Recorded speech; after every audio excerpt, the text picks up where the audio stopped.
Behind those huge steel doors is one of the most guarded places on Earth. It's known as Site R, or the Raven Rock Mountain Complex.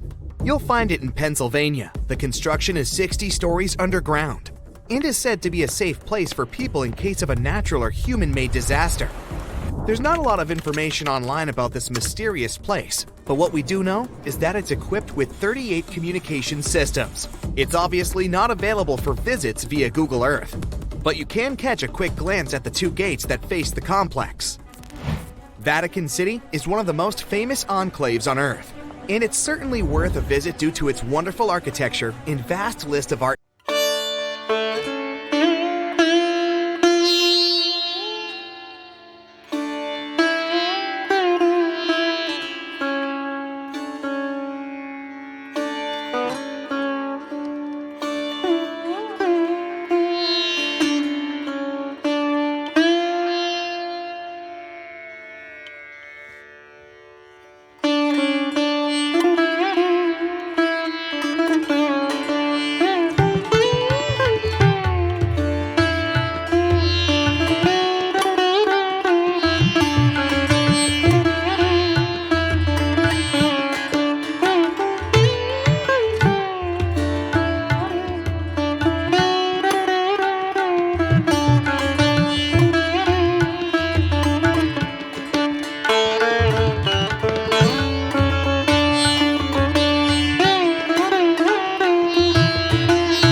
Pink bunny appeared seemingly out of nowhere in the Italian Coleto Fava Mountains back in 2005. Besides the locals, some people stumbled upon it online too. They were puzzled by the discovery. Unfortunately, that 200-foot-tall bunny is completely gone today. You can still find the images of it online though. The unusual object was designed by artists from Vienna. They encouraged tourists to climb, jump, or even take a nap on top of the large rabbit. The whole purpose of the project was to allow people to experience what it would be like to live as smaller creatures. The bunny didn't have any removal date at the time it was placed there and was expected to last at least until 2025. But Mother Nature had other plans. A Japanese artist decided to move back to her little home village named Nagoro.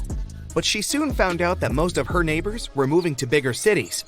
To deal with loneliness, she started putting together scarecrow-like dolls, or kakashi, and placing them all over her garden. She didn't stop there though. The artist soon began doing the same with many other places in her village, creating dolls and placing them as if they were taking part in various human activities. These dolls keep moving around too, but the woman likes to stay true to her story and insists she doesn't touch them. You can see the images of this quirky village on Google Maps. This weird portal was discovered via online maps in New Baltimore, New York. It gave people all sorts of bad dreams. With spooky-looking buildings and all sorts of blurry figures, this area soon became a source for many weird internet theories. Turns out it was nothing more than a technical issue, which resulted in those images being rendered in a distorted manner. Either way, if you look for these images on Google, you won't be able to unsee them. This cute miniature world map was created by an artist from Denmark. He continuously worked on this tedious project from 1944 until 1967, using mostly his hands and just a few tools for moving heavy rocks around.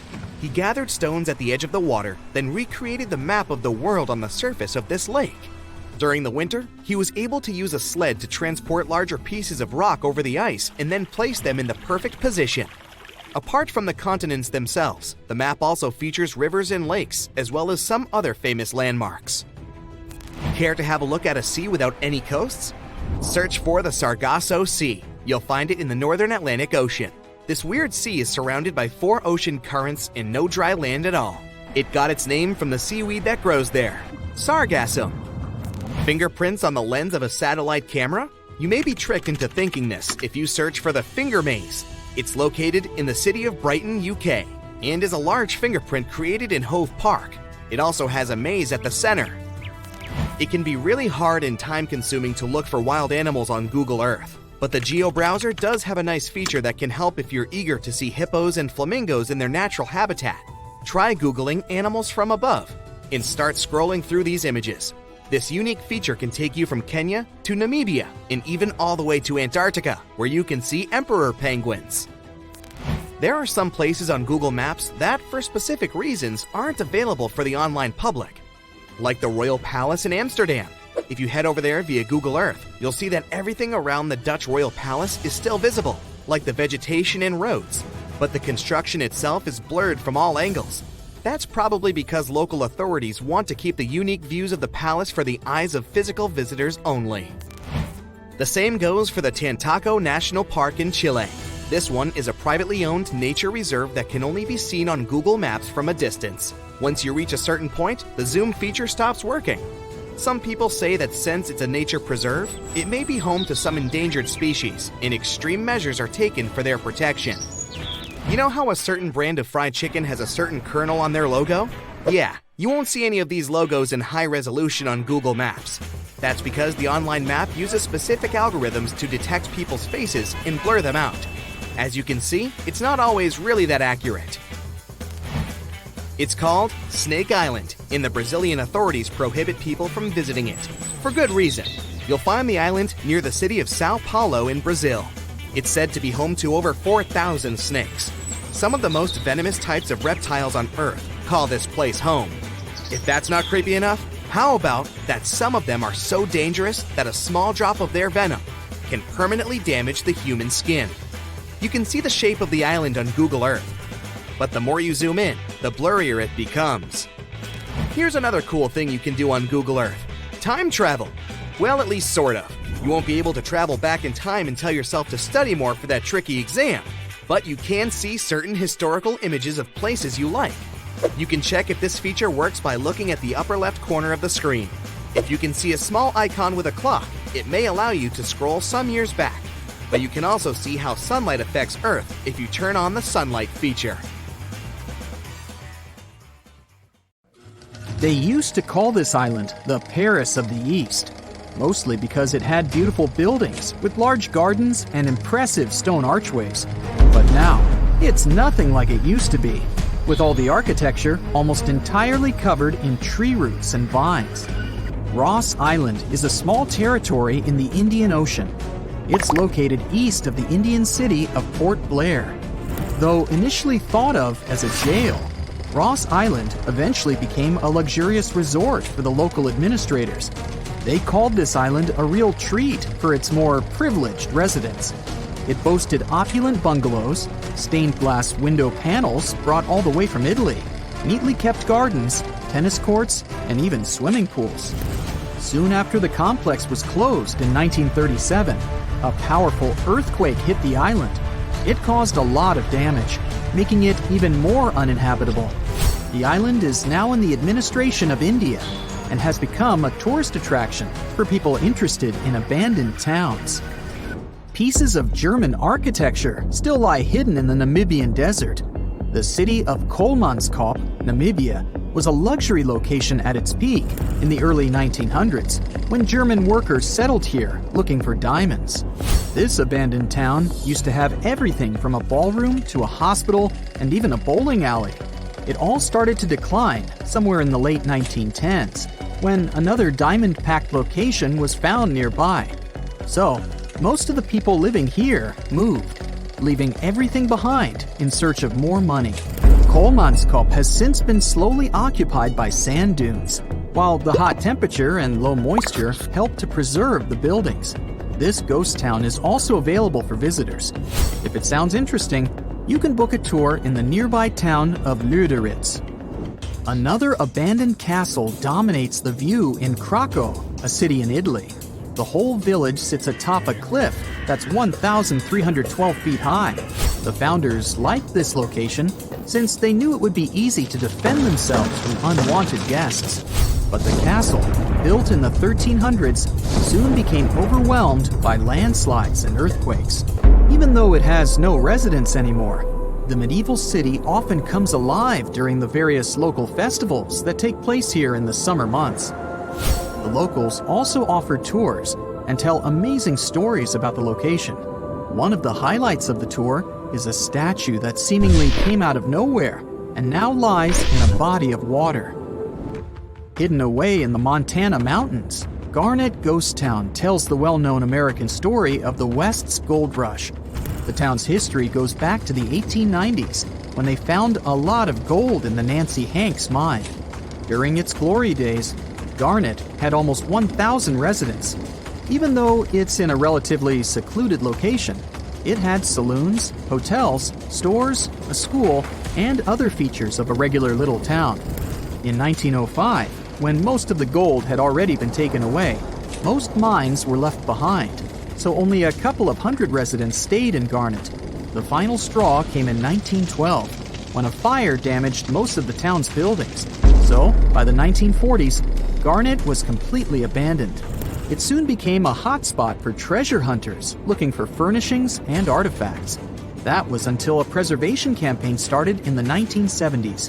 It ended with the town being declared a historic district in 2010. To this day, Garnet is one of the best preserved ghost towns in the area. Hashima Island is another abandoned location that tells us that when people leave, nature takes over. This mysterious place was even featured in a James Bond movie because of its ghostly landscape. It used to be a well-known spot in Japan for undersea coal mines, as it was opened in 1881.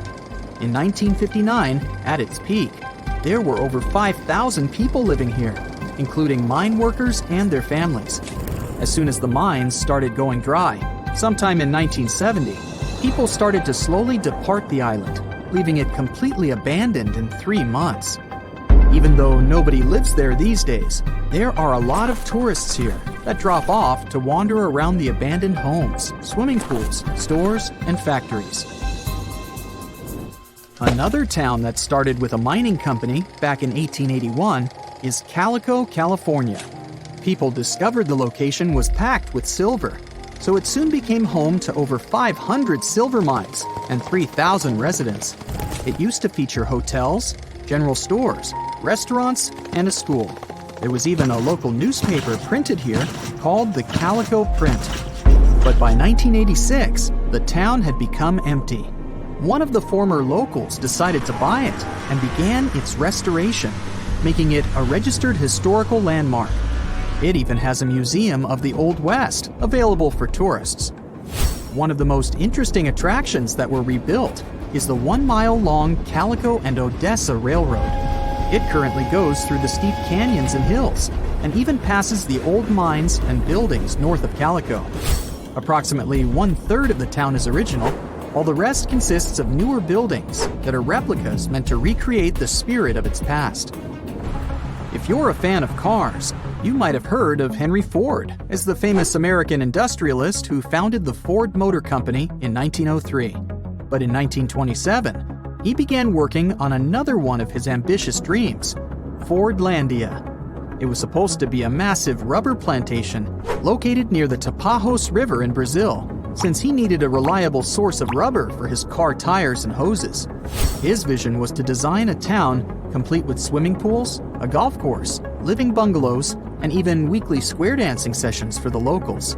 This project was unfortunate to begin with, since the local rubber trees soon got infected with leaf fungus. Even though Henry Ford invested a staggering $20 million into this potential income source, the town failed to produce the needed rubber. He had nothing left to do but to sell it to Brazil in 1945, and soon it was completely abandoned. Many of its buildings are still standing, but have been taken over by the surrounding nature. You can still see curious tourists wandering through it to this day. During its glory days, Hampi was the second largest city in the world. Looking at its ruins today, it's hard to imagine this Indian city used to be filled with temples and bazaars, and that it served as an important center of the Mauryan Empire in the 14th and 15th centuries. It was destroyed in the 16th century, but it still has beautifully preserved forts and markets. It became part of the UNESCO World Heritage in 1986, aiming to protect its buildings, such as the Lotus Mahal, a stone structure that was carved to resemble a lotus flower opening to the sun. A tourist village was constructed back in 1920 along the shore of Epicuén, a salt lake about 370 miles southwest of Buenos Aires in Argentina. It was designed to provide people with a busy city life a breath of fresh air near the restorative salt waters of the nearby lake. It was soon equipped with a railroad station and ended up having a population of more than 5,000 residents. The project was also destined to fail soon enough, as the unusual amount of rain at that time caused Lake Epicuén to swell. In 1985, the water took over the local dam, and the town was flooded. The waters were so deep that they even reached a depth of 33 feet in 1993. They only began to recede in 2009 and left behind the remaining buildings, literally encrusted in salt. No one came back to the town except for Pablo Novak, who returned here back in 2012 and was the only resident of Villa Epicuén at the time. Imagine you decided to take a road trip the old-fashioned way. And by that I mean you decide to do it without the help of any technology. What? So you go to the nearest convenience store and buy a map of each state you plan to pass through. You buckle them up on the passenger seat right next to you and set off on your adventure. During your first week, you arrive in the state of New York. You wave bye-bye to Lady Liberty, eat a slice of pizza, and head upstate. Near the Catskills, you notice you're running low on gas and decide to stop in the nearest town to fill up your tank. You check your map, and it appears that the nearest place is a small village called Aglo, right at the next intersection. You drive a few minutes and pass through a sign that says, "Welcome to Aglo, home of the Aglo General Store." Well, this must be it, you think to yourself. But the town is strangely empty. You can't find the store or the gas station you were looking for. There are no houses. You start to think there might be a mistake. Aglo doesn't seem to exist. This story may sound made up, but it could have actually happened to anyone passing through New York a few years ago. Actually, the so-called town of Aglo is what is called a phantom settlement or a paper town. There are several of these around the world, but Aglo is probably the most famous. Paper towns are basically fake towns. That is, they don't really exist. They're made up of Easter eggs put there by map makers as a kind of copyright trap. Maps are tough to make. To create a map from scratch, one has to do years of fieldwork or analysis of satellite photos. That's why plagiarism has always been rampant among map makers. It's pretty easy to redraw the same geographical features from one map onto a new map, and it is hard to get caught. People are, after all, drawing the exact same world. That's why map makers came up with a way to catch individuals stealing their data. Some map makers may include a mountain that is bigger than they are in reality. Others might add a slight turn on a road, where in reality there is none. For example, in the early 1970s, a fake mountain peak appeared on some Boulder County maps. The addition of this previously unknown peak, called Mount Richard, into local maps began to confuse Colorado rock climbers at the time. It turned out that Mount Richard was one of these copyright traps, put there by a local mapsman called Richard Ciacci. Let's just say he must have decided to pay a tribute to himself with this little addition. Now, adding a paper town is perhaps one of the most extreme solutions, one that mapmakers hope goes unnoticed. But that's not what usually happens, which leads us back to the Aglo story.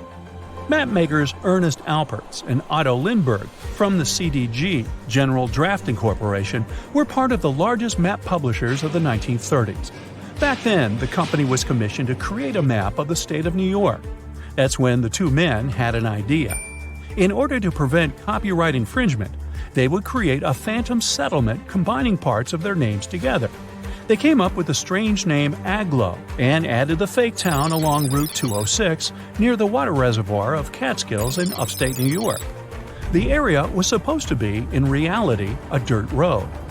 Years later, Rand McNally, another map designing company, produced a map of New York that included a town called Aglo in the same location where CDG had originally placed it.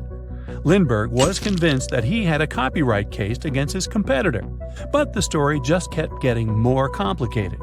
Both companies went to settle the case in court, but as it turned out, McNally had a legitimate reason for adding Agloe to their version of a New York map. You see, in order to fabricate their maps, McNally did a thorough research on real estate and establishments located in each existing town. And as it turned out, Agloe was not an empty town when they drew their map. Records show that the town housed an establishment named Agloe General Store. Sure, it was the only building in town, but that was enough for the mapmakers to believe that such a town really existed. They added Agloe to the map like they would add any other town with physical establishments. It seemed they weren't infringing any copyright if this once phantom settlement had somehow come to life. The plot twist is that CDG's Alpers and Lindbergh could never have foreseen that someone would decide to occupy a made-up town. But it happened. One day, someone bought a map from a regional gas station that had Agloe marked on it. The person wanted to open a store more or less where Agloe existed, so they decided to name the store after the town it was in. They trusted the accuracy of the map they bought and named their business Agloe General Store. After all, why would there be a non-existent town on an official map? The general store didn't last many years, only enough to turn this story into a mess. On the bright side, this whole debacle turned Agloe into a super famous fictitious settlement. It became a tourist spot, with people driving from all over the U.S. to get a picture of the town's welcome sign. Now, as we said before, paper towns are plenty around the world and over time, too. A 2005 BBC documentary revealed that the City of London alone had over 100 tiny fake streets or paper streets around the city. For instance, the so-called Moat Lane is supposedly a curving road in Finchley, North London. But if you ever decide to go visit, you'll find nothing but trees and gardens. And what about Argleton, a town in the north of England? Or, more accurately, an empty field in northeastern England. Argleton existed for a while on Google Maps. There were hotel listings and apartments for rent in town. Well, the only thing is that they weren't really in Argleton, but rather in nearby settlements. It's believed that Google Maps imported these fake streets into its database, as they used renowned copyrighted atlases as their sources. But as the truth about these paper streets surfaced, the company later deleted them. If we turn back the clock a few hundred years, we'll find another mystery story involving a possible phantom settlement. But this isn't a tiny town at an intersection, but rather an entire island. Bermejo Island was speculated to be a tiny inhabited island. It appeared on many maps of the 16th and 17th centuries and was a hot spot for Spanish explorers. Its location sometimes varied slightly from map to map, and occasionally its name appeared as Bermeja, but its existence seems certain enough. It wasn't until the 18th century that the island stopped being depicted in maps altogether. This island's last appearance dates back to a 1921 edition of a Mexican atlas, and then, poof, it dropped out of the horizon altogether. The case of Mexico's disappeared island has raised many questions. Did it sink? Was it destroyed? Are people simply looking for it in the wrong place?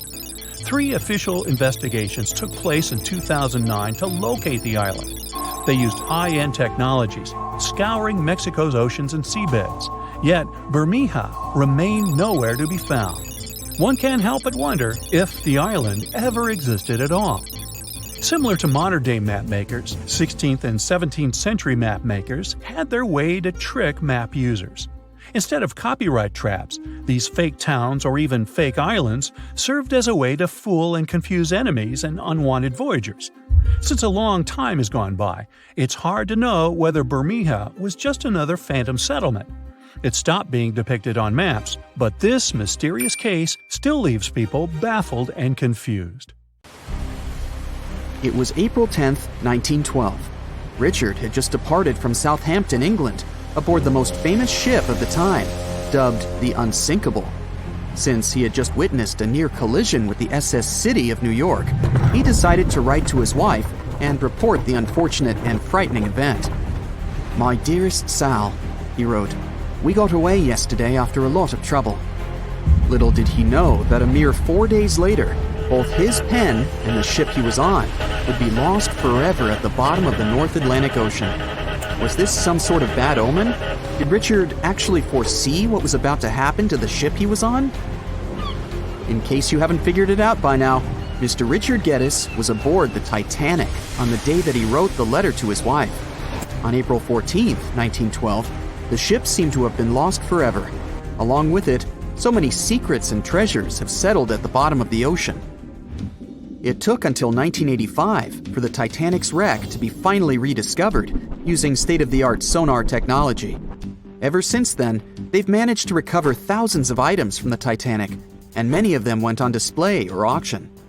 Things like jewelry, a life jacket, a menu from the ship's restaurant, or even a sample square of carpet from the first-class stateroom have all captivated the public's attention, just like the many stories of the people on board.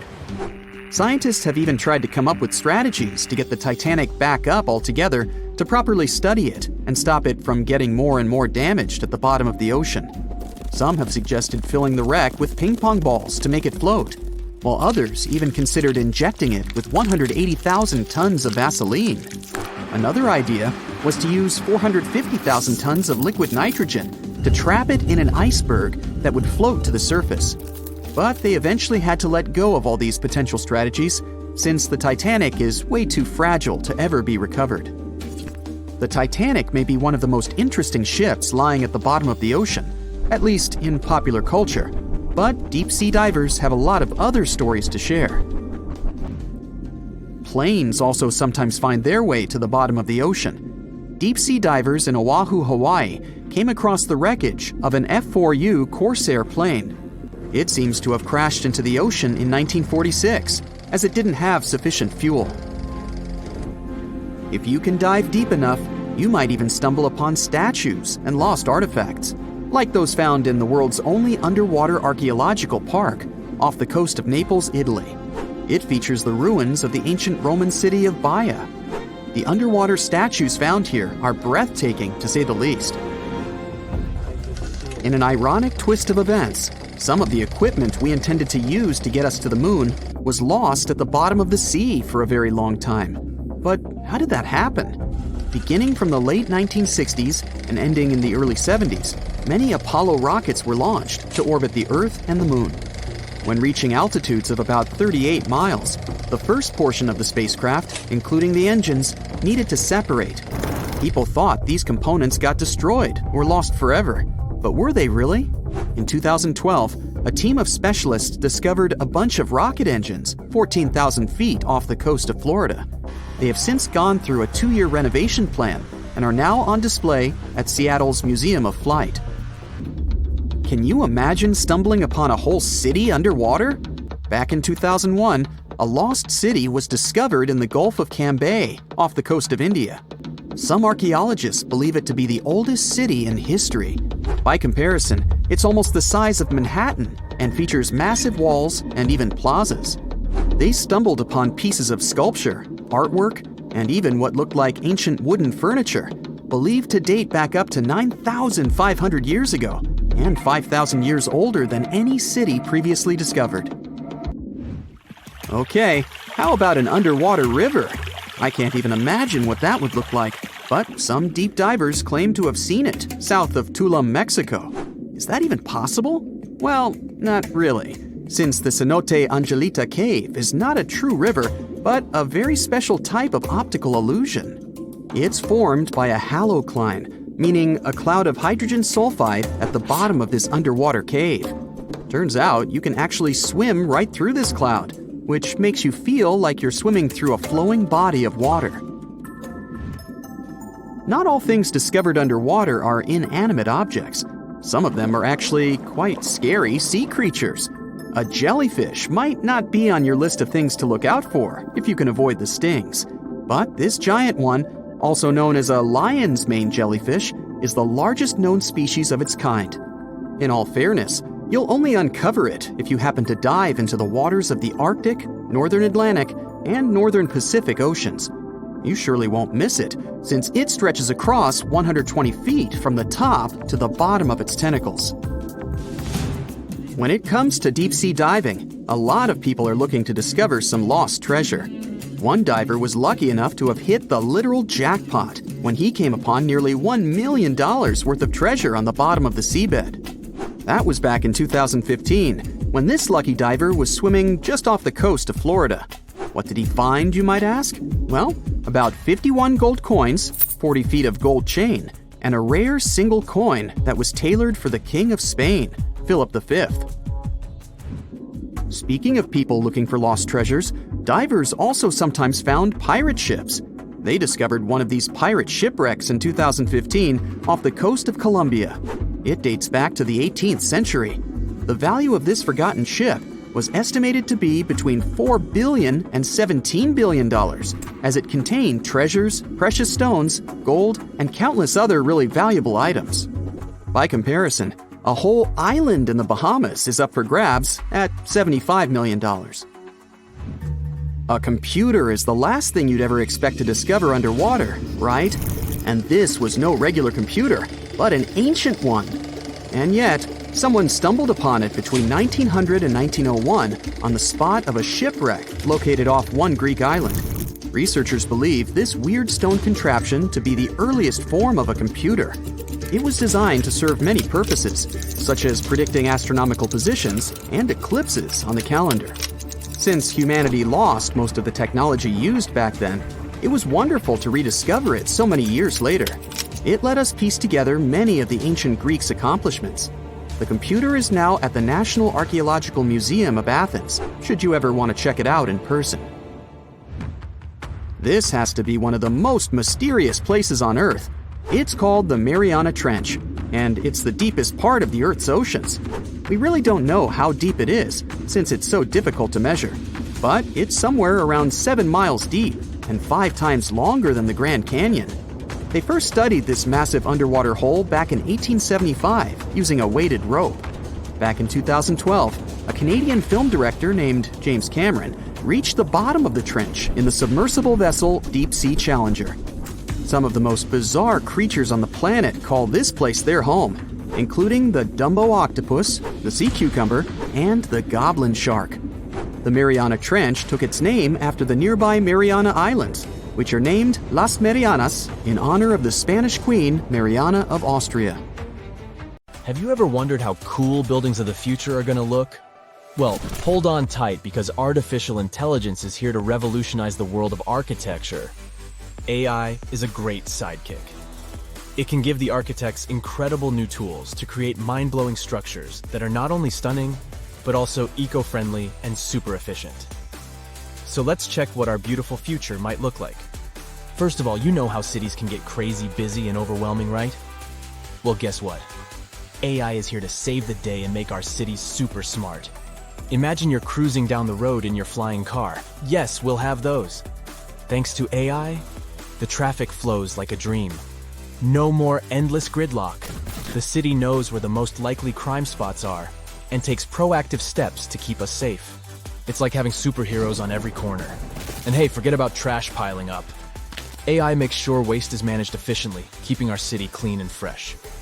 They can act as a city manager who can optimize everything from traffic to safety and even waste disposal.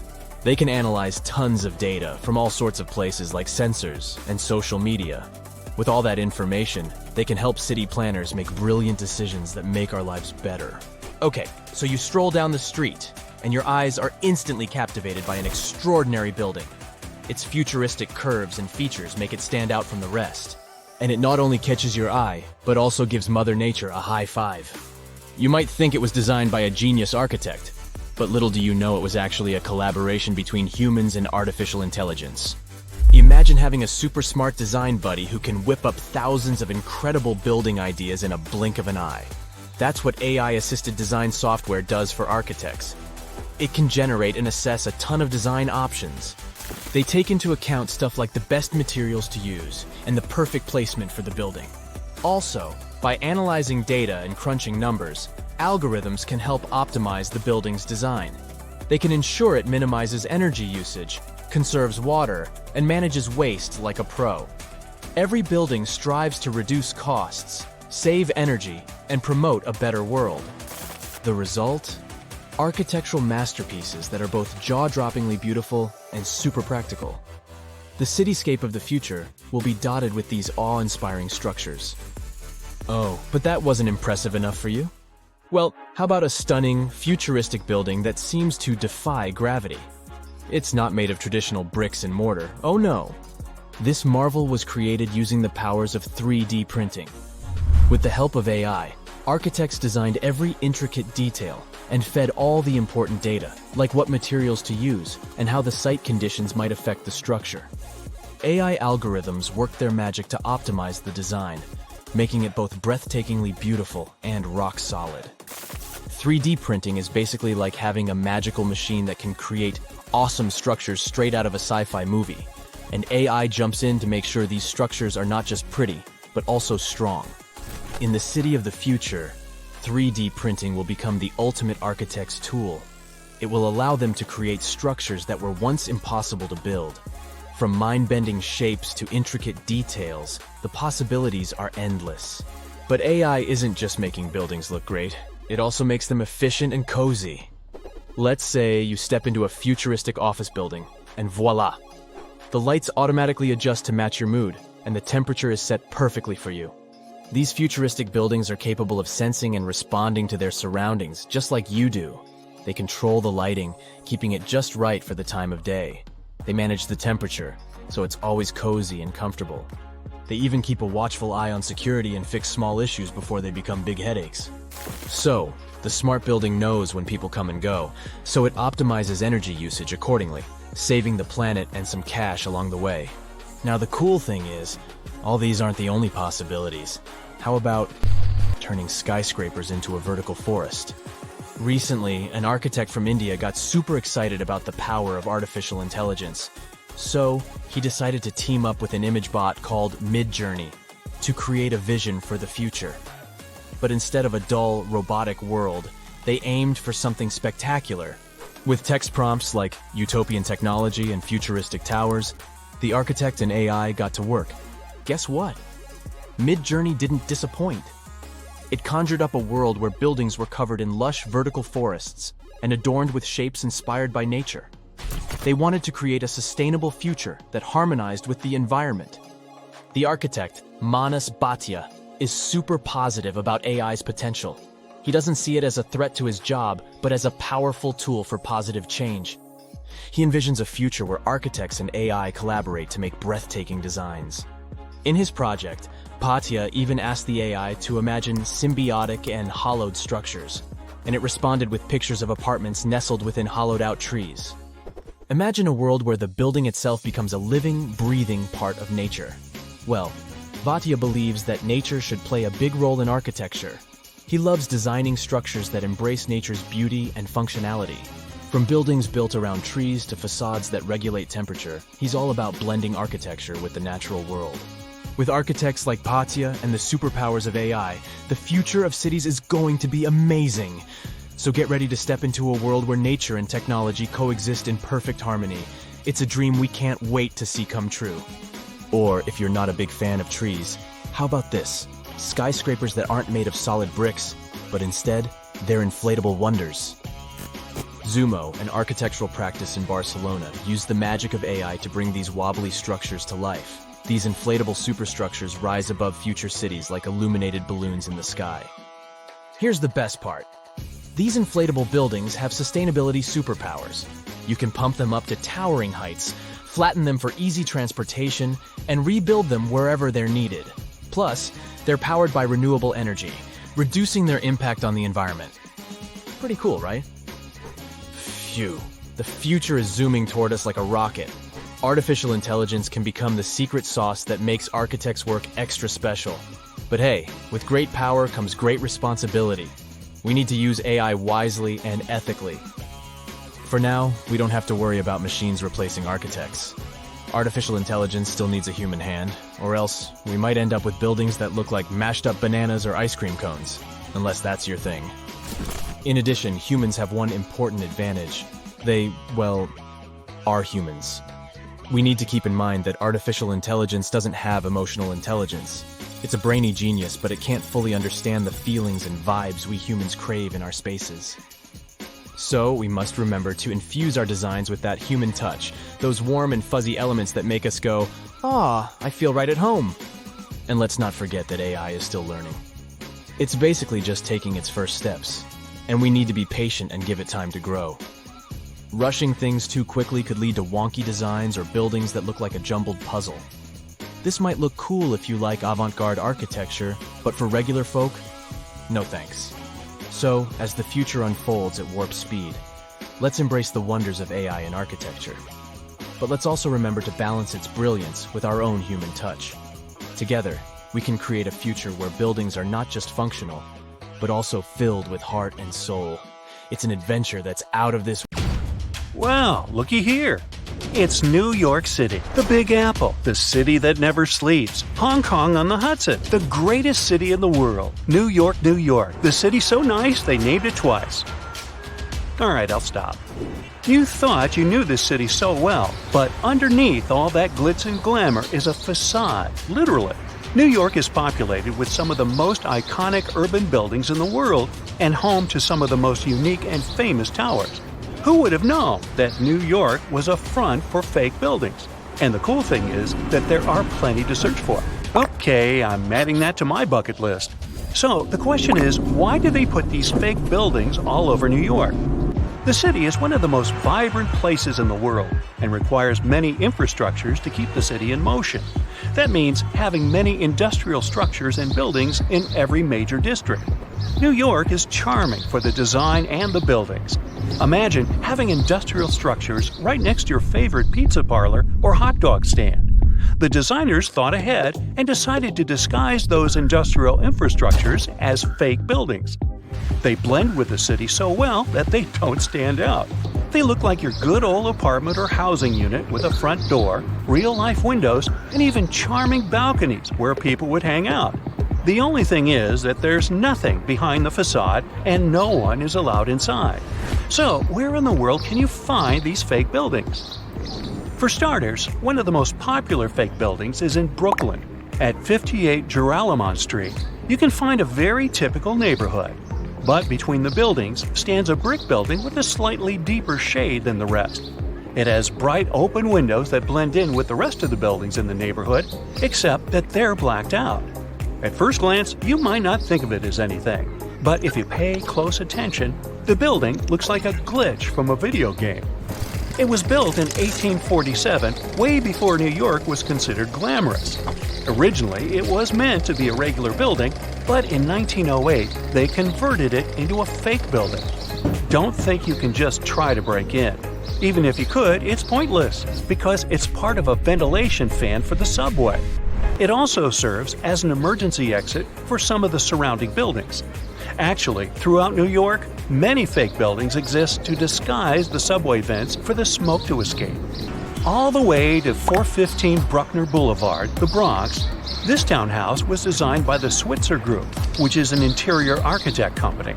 It's not as charming as the one at 58 Joralemon Street, but it serves a similar purpose: to hide an electric substation for New York's utility company. The city needs these substations to reduce the high-voltage electricity to a lower voltage so it can be distributed locally.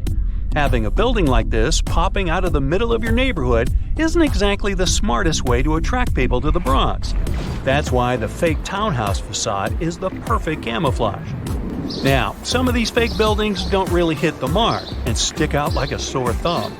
The people of Manhattan describe the Mulberry Square infrastructure as a complete clunker. After plenty of redesigns and back to the drawing board meetings, the result is still not pretty.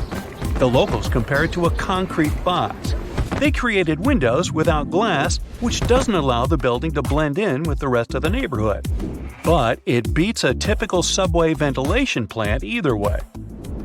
There are just so many places to visit and cross off your bucket list.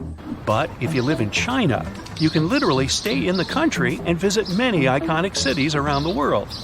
The replica cities began when the Chinese economy started booming in the early 90s. They wanted the lifestyle of the rich and famous without wanting to leave their country. They can be comfortable eating their local food and get the feeling of being abroad.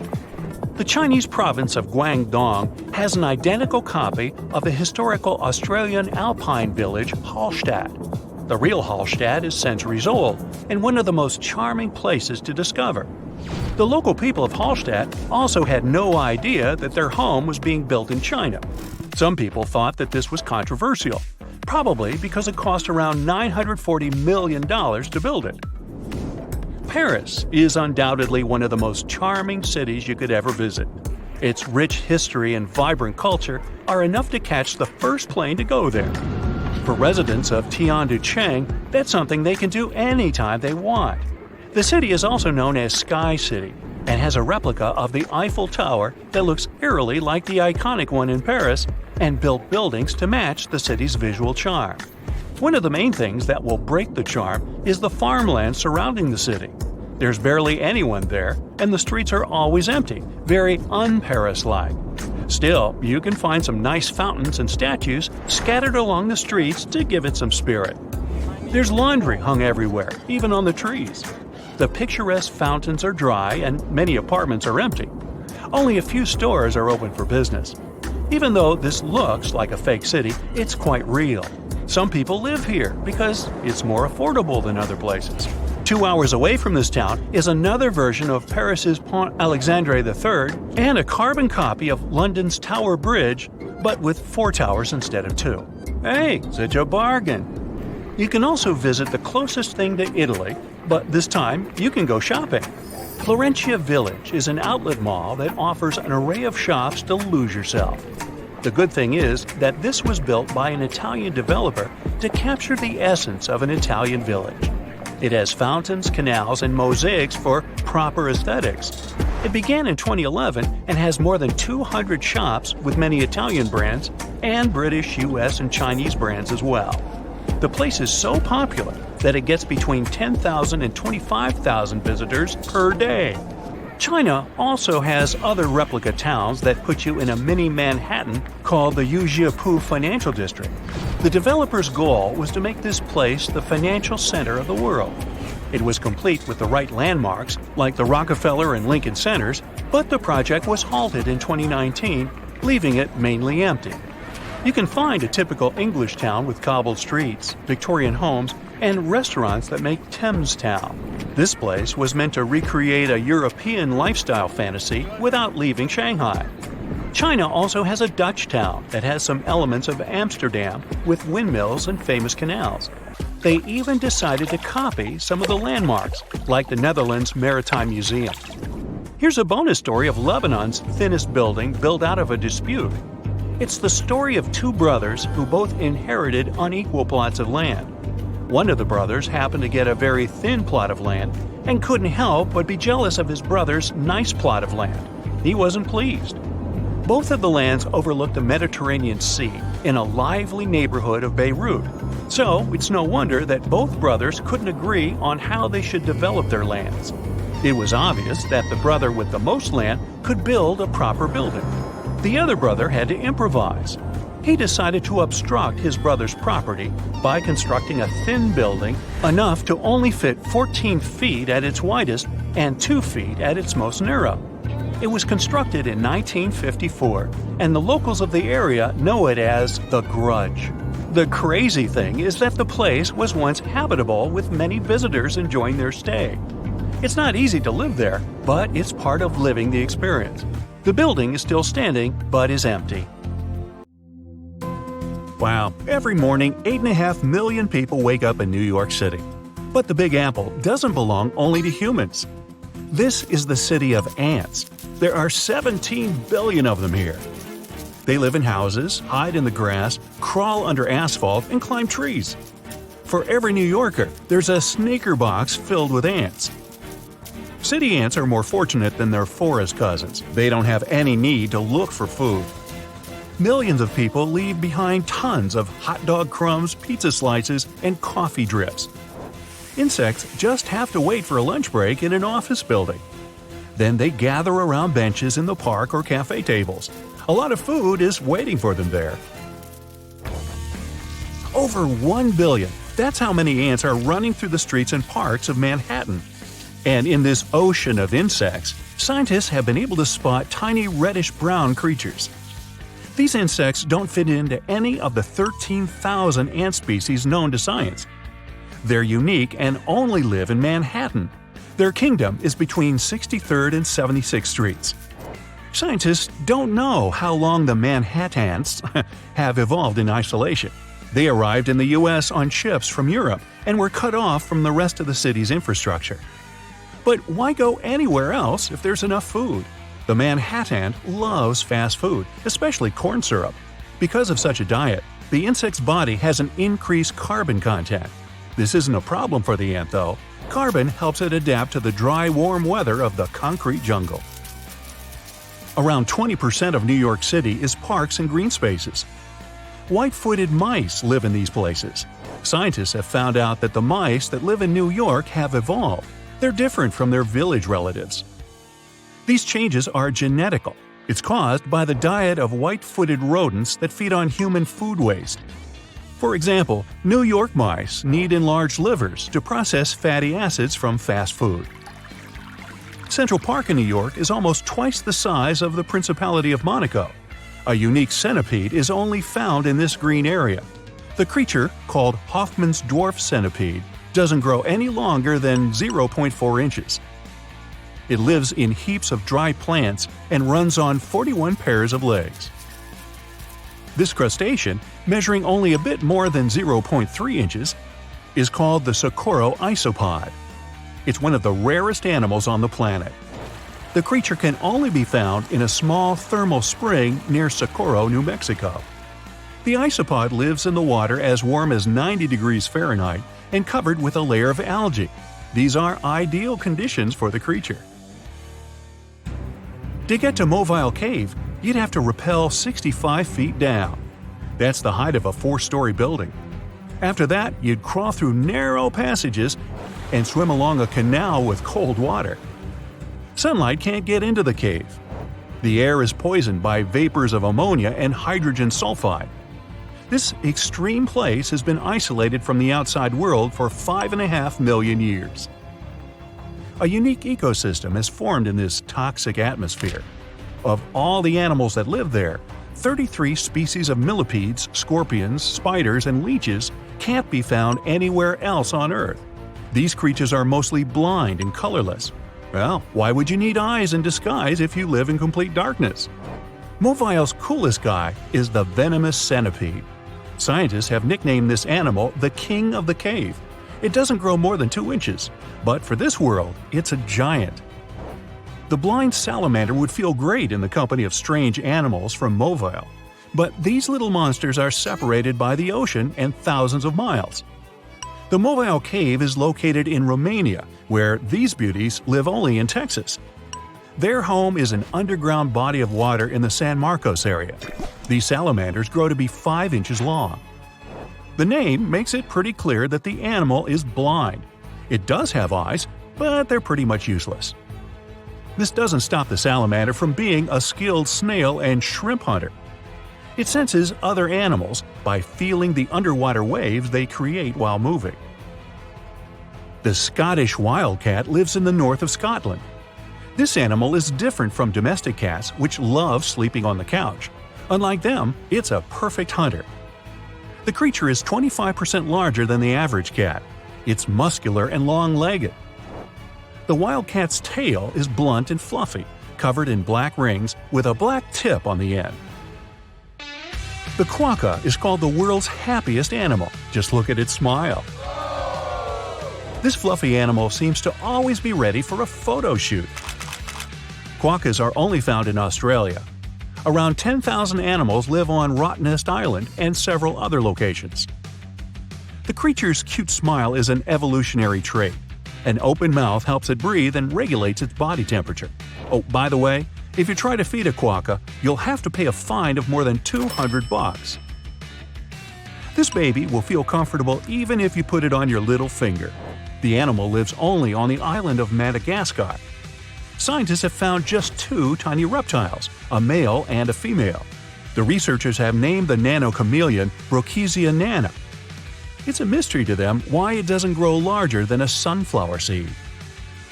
The next animal on the list also lives only in Madagascar. Locals call this creature Ai.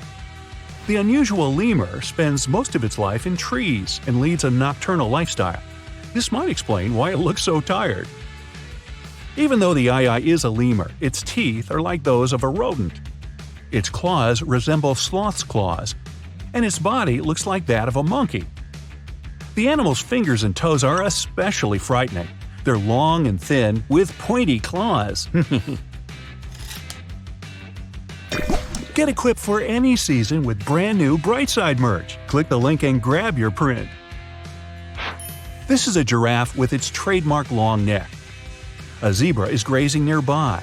Black and white stripes on its body help the animal reflect sunlight during the day and keep it warm at night. But what if you combine these animals? No need, nature has done this work for you. The okapi looks like a giraffe with a short neck, horse body, and zebra stripes on its legs. The okapi has a long tongue. Males have small giraffe horns on their heads. You can only meet these unusual animals in the African rainforest. If you decide to travel around Africa afterward, you must visit the Ethiopian highlands. That's where you see unique gelato monkeys. And no, they're not named after the Italian ice cream. That's gelato. Don't mix that up. Males look like rock stars from the 70s. They're bright and have cool hair. But don't mess with these animals. They aren't too friendly. Gelatos spend most of their time on the ground, and the main part of their diet is the grass they collect during the day. Scientists believe that gelatos are the remaining members of an ancient gang of critters. It lived millions of years ago in vast spaces from South Africa to India. Now, imagine people the size of the Statue of Liberty living next to us. Sounds like science fiction. But for the animal world, this is reality. The world's smallest tortoise species, the speckled tortoise, doesn't grow more than 4 inches long. But the Galapagos Islands are home to giant tortoises that reach the length of 5 feet. They also weigh like a sports bike. The largest of them had an incredible weight of 1,000 pounds. The giant Galapagos tortoise lives for 100 years and sleeps 16 hours a day. Due to its slow metabolism, the animal may not eat or drink water for a whole year. Millions of years ago, lizards from South America climbed onto a log. Sea waves carried the log to the Pacific Ocean. The lizards traveled hundreds of miles and ended up on the Galapagos Islands. They had to evolve to adapt to new conditions. Scientists believe this is how the marine iguanas appeared. These unique animals look like dangerous dragons, but in fact, they feed on plants and are totally harmless. Iguanas spend most of their lives in water. To get rid of sea salt that accumulates in the body, these animals literally sneeze salt. Achoo! The lyrebird lives only in southeastern Australia and the island of Tasmania. The bird has such a strange name because of its tail. It looks like a lyre, a stringed instrument of the ancient Greeks. Lyrebirds are known for their ability to imitate other birds, and not only them. The bird copies animal screams, human voices, chainsaw noises, car and fire alarms, and even the click of a camera. About 12,000 years ago, a salt lake appeared on one of Palau's islands. Today, it's called Jellyfish Lake. This 1,500 by 500-foot reservoir is home to 5 million golden jellyfish. These unique creatures swim to the west shore of the lake every morning. There, jellyfish wait for the sunrise. Then, all day long, they follow the sun. Algae lives in the tissues of the jellyfish, feeding them with energy. These algae can't live without sunlight.